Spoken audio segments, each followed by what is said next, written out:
시작은 마지막으로 말하노니라는 말씀으로 시작하고 있습니다. 마지막으로 말한다는 이 말씀은 베드로가 이 편지를 마무리하겠다라는 의미로 쓴 것은 아닙니다. 뒤에 베드로전서 4장 5장까지 있는 것만 보더라도 우리는 알 수 있죠. 앞선 말씀에서는 특정한 대상을 향하여 편지를 기록했습니다. 특별히 2장 18절부터는 사환들, 그러니까 종들을 향하여, 종의 신분을 가진 그리스도인들을 향하여 말씀을 전했고, 3장에 와서는 가정을 이룬 그리스도인, 그러니까 남편과 아내를 향하여 아내를 대상으로 말씀을 전했습니다. 오늘 본문으로 와서는 마지막으로 말한다라고 기록하면서 앞선 대상을 전부 다 포함한 너희가 다라고 기록하고 있습니다. 그러니까 모든 그리스도인들을 향하여 말씀하고 있는 것입니다. 베드로는 특별히 모든 그리스도인을 향하여 그리스도인들 사이, 그러니까 교회 안에서의 삶과 교회 밖에서의 삶, 그리고 삶의 이유와 목적에 대해서 구분하여 말씀을 전하고 있습니다. 먼저 교회 안에서의 삶에 대해서 기록하고 있는데요.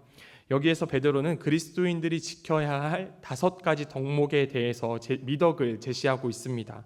베드로가 말한 5가지 미덕은 임의로 뽑은, 무작위로 뽑은 미덕이 아니었습니다. 미국의 신학자인 에드먼드 클라운이라는 신학자는 이렇게 말합니다. 손의 5손가락처럼 그 미덕들은 하나의 중심에서 퍼져나가며 서로 협력한다. 그 모든 것의 비결은 은혜와 사랑이다. 그것들은 예수 그리스도의 은혜, 사랑, 불쌍히 여김을 반영한다 라고 말하고 있습니다. 그러니까 베드로전서 3장 8절에 나오는 이 5가지 미덕은 예수 그리스도의 사랑 때문에 가능한 것들인 것입니다. 예수님의 사랑이 강력한 동기가 되고 동력이 되어서 우리는 이 5가지 미덕을 이룰 수 있는 것입니다. 이제 이 5가지 미덕에 대해서 하나씩 소개해드리면서 이야기를 나누고자 합니다.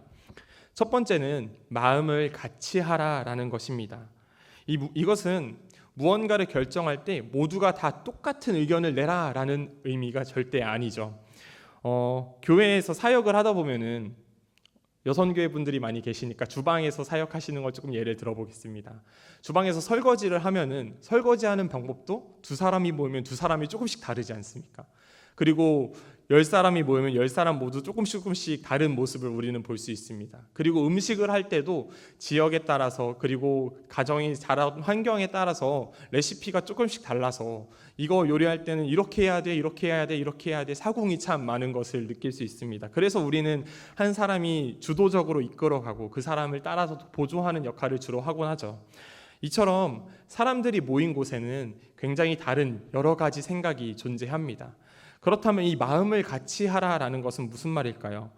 마음을 같이 하라는 것은 모두가 동일한 의견을 제시하고 똑같은 생각을 가지라는 게 아니라, 그렇게 완벽한 하나가 되라는 말이 아니라 하나의 분명한 목적을 가지고 그 목적을 위해서 하나가 되라라는 것입니다. 우리에게 가장 완벽하고 아름다운 하나의 모델이 있습니다. 하나됨의 모델이 있습니다. 바로 삼위일체의 하나님입니다.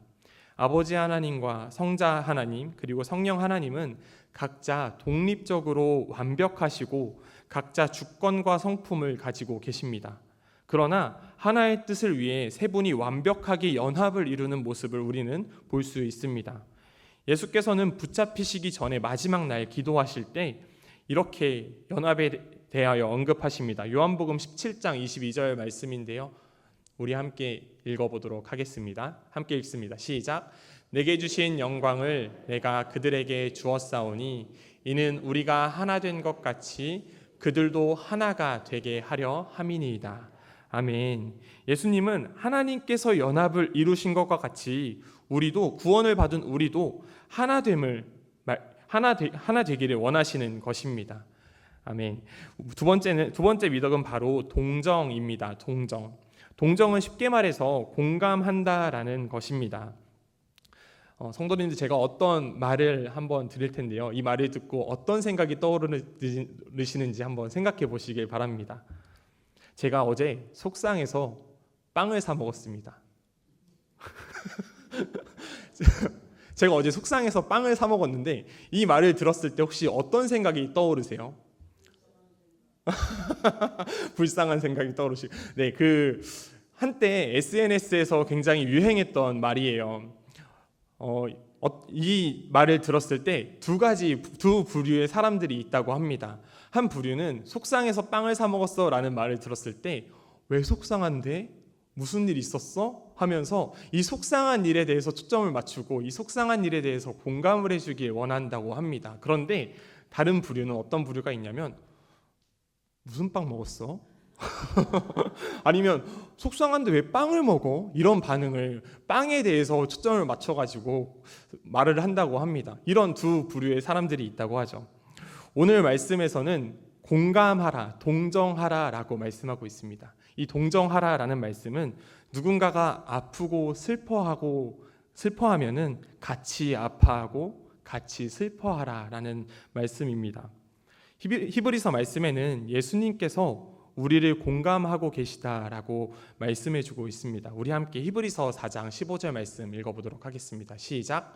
우리에게 있는 대제사장은 우리의 연약함을 동정하지 못하시리가 아니요 모든 일에 우리와 똑같이 시험을 받으시니로되 죄는 없으시니. 아멘.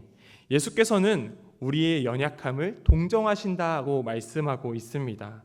또한 사도 바울은 고린도전서 12장 13절에서 우리를 한 몸으로 비유하고 있습니다. 그리고 한 몸이라면 지체의 고통을 나누고 나의 고통으로 받아들일 수 있어야 하는 것입니다. 세 번째 미덕은 형제를 사랑하라는 것입니다. 이 사랑은 가족을 사랑하는 것과 같이 뗄래야 뗄 수 없는 사랑을 말합니다. 사랑은 여러 가지 미덕들 가운데서 으뜸이 되는 미덕이라고 말할 수 있을 것 같습니다. 사랑이 없으면 연합도 없을 것이고 동정이나 공감하는 것이나 겸손함도 없을 것이기 때문입니다. 우리는 우리의 힘으로만 사랑한다면 서로 사랑하는 것을 완벽하게 이뤄낼 수는 없을 것입니다. 예수님의 크신 사랑이 있기 때문에 우리는 서로 사랑할 수 있는 것입니다. 고린도후서 5장 14절에서 사도 바울은 이렇게 기록하고 있습니다. 그리스도의 사랑이 우리를 강권하시는도다. 우리가 서로 사랑할 수 있는 힘은 그리스도의 사랑으로부터 흘러나오는 것입니다. 믿으십니까? 아멘.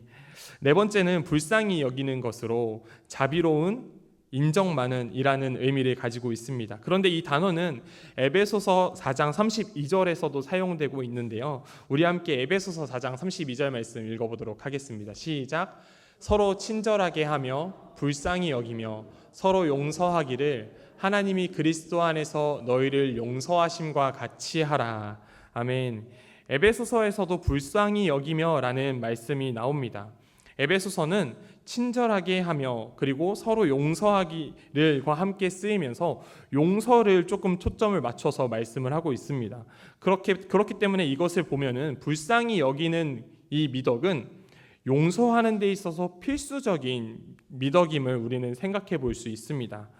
예수님께서는 분명 이 미덕의 모델이 되셨죠. 가난한 사람, 병든 사람, 귀신 들린 사람, 이 모든 사람들의 긍휼히 여기시고 불쌍히 여기셔서 그 불쌍히 여기시는 마음을 가지셨습니다. 그리고 그들을 구원해 주셨습니다.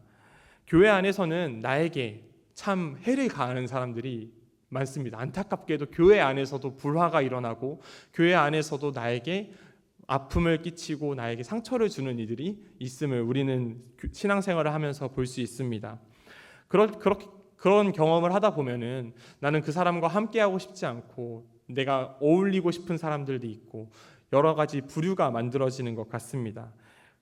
교회 안에도 원수가 존재하는 것입니다. 그러나 우리는 10,000달란트 빚진 자와 100데나리오 빚진 동료의 이야기를 잘 알고 있습니다. 나에게 악한 행실을 행한 사람을 보면 용서하기 참 힘들지만 너무 어렵지만 하나님께서 나의 죄를 용서하셨다라는 것을 기억할 때 우리는 비로소 우리에게 해를 가한 사람들을, 우리의 원수들을 용서할 수 있음을 믿습니다. 마지막으로 5번째는 겸손입니다. 예수님은 마태복음 11장 29절에서 이렇게 말씀하고 있습니다. 제가 읽겠습니다. 나는 마음이 온유하고 겸손하니 나의 멍에를 메고 내게 배우라. 그리하면 너희 마음이 쉼을 얻으리니. 아멘. 제자들은 서로가 누가 높은지 싸우고 있습니다. 그럴 때 예수님은 허리에 수건을 두르시고 제자들의 발을 씻기셨습니다. 제자들은 예수님을 주인으로 부르지만 누가 더 크냐면서 서로 싸우고 있었던 것입니다. 예수님은 내가 너희 발을 씻긴 것처럼 너희도 서로 섬기는 것이 당연하다라고 말씀하십니다. 우리는 예수님의 겸손을 보고 그 겸손을 따라야 합니다. 누가 높으냐 다투기보다는 예수님과 같이 서로를 섬기며 살아갈 수 있는 그리스도인이 되어야 하는 것입니다. 그리스도인은 교회 안에서 하나의 목적을 가지고 연합되고 서로의 감정을 나누고 공감할 수 있어야 합니다. 또한 서로 뜨겁게 사랑하고 불쌍히 여기며 서로를 용서하고 용납할 수 있어야 합니다. 마지막으로 겸손하여서 서로를 섬기는 모습을 가져야 합니다. 우리 중국교회 성도님들이 모두가 이 5가지 미덕을 갖추어서 서로 사랑으로 연합하는 성도님들이 되시기를 간절히 바랍니다. 오늘 연합속회로 함께 이 자리에 모였는데 속회 모임을 하다 보면 때로 마음이 어려움에 찾아올 때가 있는 것 같습니다. 저도 과거에 이제 청년 시절에 청년으로 생활할 때 소그룹 모임을 참 많이 했습니다. 그 소그룹 모임을 하다 보면은 말을 조금 심하게 하거나 말을 너무 직설적으로 내뱉거나 다양한 경험을 한 것 같습니다. 저 사람은 나랑 같이 하고 싶지 않은데, 얘랑 같이 있고 싶지 않은데, 같은 그룹에 있고 싶지 않은데 라는 생각을 할 때가 참 많이 있었던 것 같습니다. 그러나 오늘 본문 말씀에서는 교회 안에서 우리가 어떤 삶을 살아가야 하는지에 대해서 구체적으로 아주 자세하게 말씀해주고 있습니다. 그리스도인으로서 궁극적인 목적을 같이 하고 서로의 마음을 공감하며 그 사람의 아픔과 슬픔과 기쁨에 대해서도 함께 아파하고 슬퍼하고 함께 기뻐할 수 있어야 한다고 말씀해주고 있습니다. 또한 서로가 서로를 진실로 사랑할 수 있어야 한다고 말씀하고 있죠. 가족과 같이, 가족을 향한 사랑과 같이 서로를 진심으로 사랑할 수 있어야 하는 것입니다. 또한 불쌍히 여기는 마음으로 용서할 수 있는 마음을 가져야 하며 겸손으로 서로를 섬겨주어야 하는 것입니다. 이 5가지의 삶을 교회 안에서 그리고 속회 안에서 이루시면서 실천하시는 성도님들이 되시기를 바랍니다. 다음은 교회 밖에서의 삶을 나누고자 합니다. 교회가 세상 밖에, 교회 밖에서 해야 할 것과 하지 말아야 할 것들이 있습니다. 먼저 하지 말아야 할 것은 악을 되갚는 것이고, 그리고 해야 할 것은 복을 빌어주는 것입니다. 악을 되갚는다는 것은 복수한다는 것입니다. 일반적으로 우리는 눈에는 눈, 이에는 이라는 말을 쉽게 받아들이고 쉽게 이해하고 그리고 그렇게 사는 것이 너무나도 편하죠. 그런데 성경은 그러한 공식을 따르지 않습니다. 그 공식을 따르지 말고 오히려 반대로 그 원리를 따라가지 말라고 말씀하고 있습니다. 예수님께서 말씀하시길 이렇게 말씀하십니다. 나는 너희에게 이르노니 원수를 사랑하며 너희를 박해하는 자를 위하여 기도하라 라고 말씀하고 있습니다. 또한 사도 바울은 아무에게도 악을 악으로 갚지 말고 모든 사람 앞에서 선한 일을 도모하라 라고 말씀하고 있습니다. 그러니까 교회는 세상에서 말하는 원리를 따르지 말고 예수님께서 말씀하신 원리를 따라가야 하는 것입니다. 악을 악으로 갚지 말고 선으로 갚아야 되는, 그들을 위해서 복을 빌어줘야 하는 그 원리를 따라가야 하는 것입니다. 교회가 반드시 해야 할 것은 복을 빌어주는 것입니다. 예수님께서는 십자가에 달리실 때 수많은 모욕과 고통을 당하셨습니다. 그러한 모욕과 핍박을 당하실 때 예수님의 입에는 참 놀라운 말이 튀어나왔는데요. 누가복음 23장 34절 말씀에 이렇게 기록되어 있습니다. 우리 함께 읽어보도록 하겠습니다. 시작.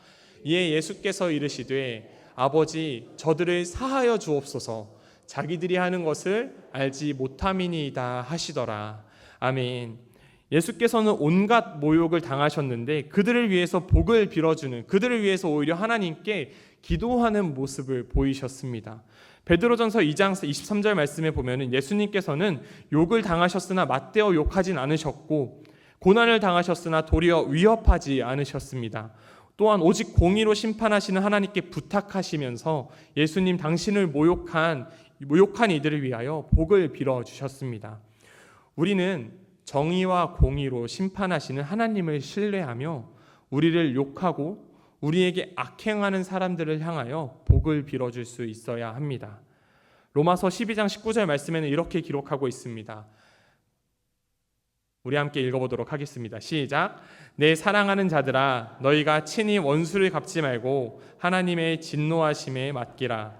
기록되었으되 원수 갚는 것이 내게 있으니 내가 갚으리라고 주께서 말씀하시니라. 아멘. 우리가 세상에서 고난을 당할 때 우리는 하나님을 생각해야 합니다. 하나님께서는 정의와 공의를 완벽하게, 완전하게 실현시키시는 분이시라는 것을 믿으시기 바랍니다. 그런데 우리는 여기서 한 가지 질문이 생깁니다. 우리가 왜 이러한 삶을 살아가야 하는가? 우리는 왜 이렇게 미련해 보이고 바보 같아 보이는 삶을 살아가야 하는가라는 질문이 생깁니다. 이것은 베드로전 오늘 본문 말씀 9절 말씀 하반절에 기록되어 있는데요. 우리 함께 저기 주황색 글씨로 된 부분을 읽어보도록 하겠습니다. 시작. 이를 위하여 너희가 부르심을 받았으니 이는 복을 이어받게 하려 하심이라. 아멘. 우리가 이를 위하여 부르심을 받았기 때문입니다. 예수께서는 우리를 향하여 누구든지 나를 따라오려거든 자기를 부인하고 자기 십자가를 지고 나를 따를 것이니라 라고 말씀하십니다. 주님께서 가신 길 그 자취를 따라오라고 말씀하는 것입니다. 우리가 앞서 살펴본 미덕들은 모두 예수님의 모습에서 발견할 수 있는 미덕들입니다. 베드로는 우리가 이 명령에 순종하는 목적이 복을 이어받기 위함이라고 말하고 있습니다. 여기에서 복은 영혼의 구원과 세상에서 누릴 수 있는 기쁨과 즐거움, 그리고 교회 안에서의 행복, 모든 것을 포함하고 있습니다. 우리는 이 말씀에 순종함으로써 이 복을 누릴 수 있습니다. 세상에서 보기에는 미련해 보이고 조금은 답답해 보일 수 있는 이 원리, 악을 악으로 갚지 않고 선으로 행하는, 그리고 교회 안에서 여러 가지 미덕들을 행하는 것, 조금 답답해 보일 수 있습니다. 그러나 예수께서는 그런 미련해 보이는 삶을 살아가셨습니다. 예수께서 그렇게 사심으로 우리는 하나님의 자녀가 되는 권세를 받았습니다. 얻었습니다. 이제 우리는 하나님께서 우리에게 동일한 길을 걸으라고 요구하십니다. 하나님께서 우리에게 그 길을 걸으라고 요구하시는 것입니다. 하나님께서 우리를 예수께서 사신 그 삶을 같이 살라고 요구하시는 것입니다. 사랑하는 성도님들, 예수님께서는 우리를 위하여 그 미련해 보이고 답답해 보이는 그 길을 걸으셨습니다. 오래 참음과 인내를 끝까지 인내하셔서 그 모든 고난과 욕과 모욕을 당하심에도 불구하고 그것을 이겨내셨습니다. 그리고 우리는 예수님의 그 은혜와 사랑을 통하여 하나님의 자녀가 되었습니다.